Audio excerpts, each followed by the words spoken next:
If you're thinking about buying or selling a house in the Bronx, New York, now or in the near future, stick around. I'm going to reveal some astonishing things happening in today's marketplace that you're going to need to know in order to make a proper decision. By the way, my name is Marc Giles. Welcome to my channel.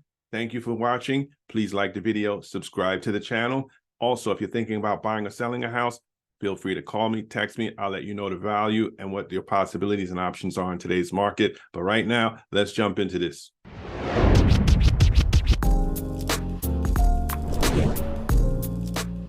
First of all, I want to talk about the new homes that are for sale on the market.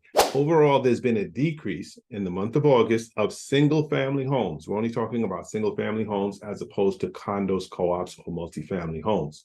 There's been approximately 25% decrease in the amount of homes that came on the market year over year. What does that mean for you as a buyer? That means that there are less homes for you to choose from to purchase. As a seller, what that means for you is that if you want to put your house on the market, there's less competition. This is a great time to put your house on the market if you're a seller. In 2022, there were 95 homes that were put on the market. In 2023, there were 69 homes that were put on the market. That's a 27.4% decrease, which is very significant. Normally, there's not that kind of discrepancy year over year.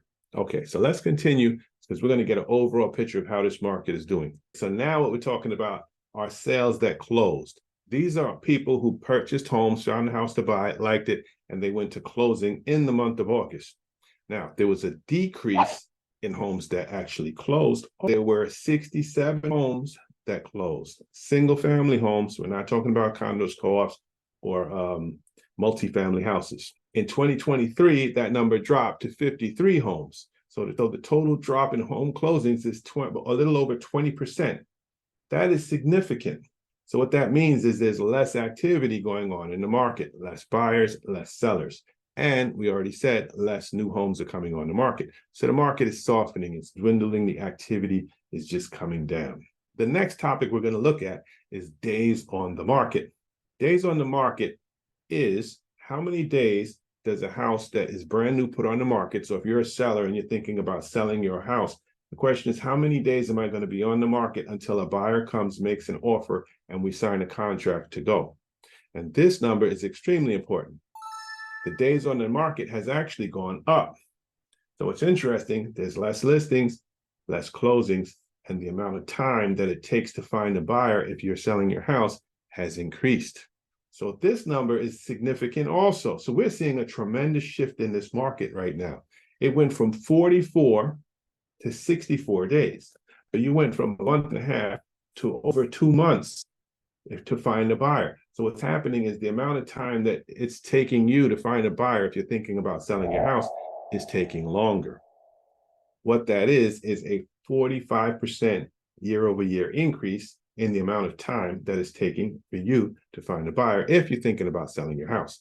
So this is good information because if you're thinking about selling your house, you want to plan ahead and you want to get in a sense of when can I get this house sold. If it takes 2 months for you to find a buyer, and typically when a person finds a house, it's going to take them to get a mortgage, might be anywhere between a month and a half to an additional 3 months to get a mortgage and close. What that could mean, it might take you 5 months from the day you put your house on the market to the time you actually close and get the cash in your bank account from the sale of your house. And it looks like that trend might be continuing, but we'll be monitoring the market month by month. I'll be back here to give you another update next month so you can stay in the loop. What I'd like you to do is subscribe to the channel because I'm going to be bringing you another one of these in September, October, November, and December. And I don't want you to miss out. So if you have a plan on buying or selling, stick with me. Let's go to the next chart, which is the median sales price. Are homes going up in value or are they coming down in value? That's what we're talking about on this chart. And as you can see, seems like we've hit the peak. We are actually decreasing in value on the sale of single-family homes. The prices are actually retreating right now in the month of August compared to last year, 2022, August of 2022.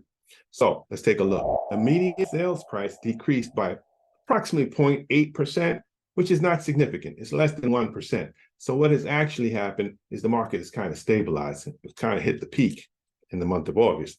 Next month, we don't know whether it's going to go up or come down. But the fact is, in the month of August, we peaked out and it's coming down slightly. But you know what? Let's take a broader view of this and get a sense of where they were really at in terms of prices. So here we're looking at the median sales price over the last 5 years. And as you can see, over the last 5 years, the price of homes in the Bronx has increased dramatically. From 2019 to 2023, homes have increased by 29%, one-family homes in the Bronx. That is really significant because if you look at the price of other items like food, gasoline, things like that, everything has been increasing. And so this is why the Fed has stepped in to stop this type of inflation from coming up rapidly. Because year over year inflation, I think the Fed was looking at about 3%, and we're going over 5 years, 29%. That's significant. It's way over 3% a year. So they instituted the increase in rates, and as you can see, it peaked out right about here. In 2022, that's where it hit the top, and it's been coming down since 2022. It's only dropped 1%, but next month, we're going to get a clear indication of where we're heading. Once we get 3 months point of view after that 2022 decrease, that's when we're going to really start seeing where the market is heading. If you're thinking about selling a house, you can clearly see at this point, you're probably going to get top dollar for your house. Whether will it increase? We don't know. But right now, it has leveled off. The interest rates are high. A lot of people have left the market. So homes are on the market a longer period of time. Affordability is at an all-time low. You're reading that in all the papers all around. And as a mortgage loan originator, I'm noticing that a lot more people who are coming every day, they're having a harder time qualifying because the prices are so high for these houses. Now what we're going to take a look at is the comparison between the prices of homes that are being put on the market and what the sellers are asking for compared to what they're actually accepting. So for a period of time, home sellers were putting their homes on the market and people were overbidding for these homes in the Bronx. So a person would put their home on for 600 and people would come out, and then the seller would wind up getting 605, 610, and the price, that's what drove the prices up, lack of inventory. But now we're noticing a new trend, and that's that the sellers are getting a little bit less. As we're entering this, we've hit the peak of the market price-wise. We're starting to see the prices edging down a bit. And so what's happening is people are still coming out to buy, but they're offering a tiny bit less than what the seller is offering. And a lot of sellers are just taking it and they're running with the money. So if you're thinking about selling your house or buying, you want to consider that you can, if you're a buyer, you can offer a little bit less, might get accepted. If you're a seller, hey, you might want to take a little less, not be as aggressive in the pricing. You can expect people to come in bidding a little bit lower. If you price it right, you probably get what you're looking for. But let's move on. Okay, so earlier we talked about new listings. Those are houses that are just coming on the market right now.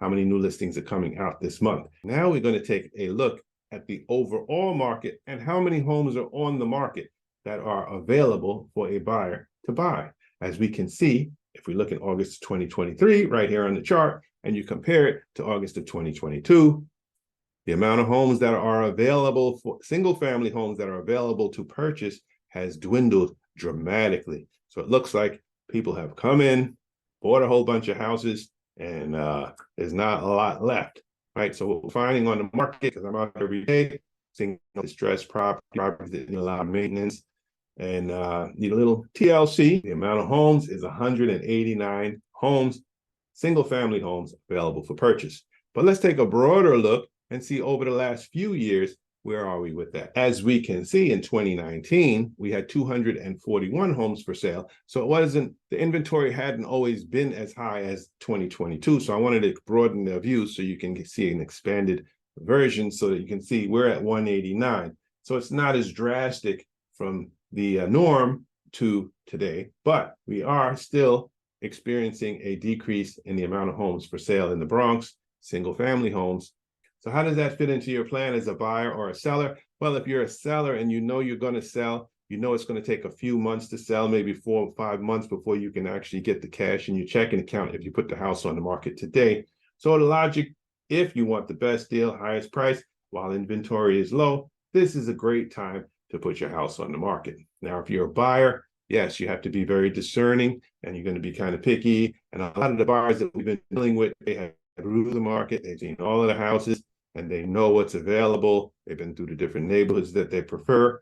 And when they come in making an offer, they're very, very serious in this kind of market. Right. So the amount of buyers actually going down. We've all experienced it. I take a survey of realtors every week and I ask them about how many buyers they're getting on their open houses, how many calls they're getting. And generally the consensus is the amount of calls has come down. Is it a great time to buy? It's always a great time to buy. And you can get a good negotiation going because you do have people having their homes on the market for an extended period of time. And it seems like that period is going larger and larger as we proceed. So as we go into the next month, September numbers are coming out soon. I'll be going over those with you. So subscribe, stick with me. I'll be bringing you that next market update as soon as it comes out for September. All right. Look forward to talking to you. As always, like the video, subscribe. I'm committed to bringing you great content. If there's anything you want to know about, direct message me, text me, call me. If you have a house to sell, I'm wide open. Call me. I'll let you know what the values are looking like for a house like yours, what you can get for it. This is a great time to buy or sell. Give me a call when you get a chance.